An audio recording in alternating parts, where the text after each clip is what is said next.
ايه اللي انت بتقوله ده؟ ما تخافيش من اي حاجه خالص. على فكره انا هعمل لك قضيه ابتزاز وتشهير، انا المحامي بتاعها. اصحى للكلام، احبسك حبسه مش هتشوف الشمس تاني. سيبك من الكذب اللي انت بتكتبه ده. انا اتحبس عادي، بس انا اتحبس وهي تتفقع وتقعد في البيت ما تشتغلش.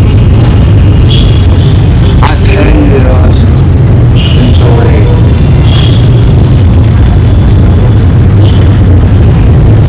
ارجوك ارجوك غير ربنا اعتبرني زي اختك او مراتك، واديني بس 24 ساعه وانا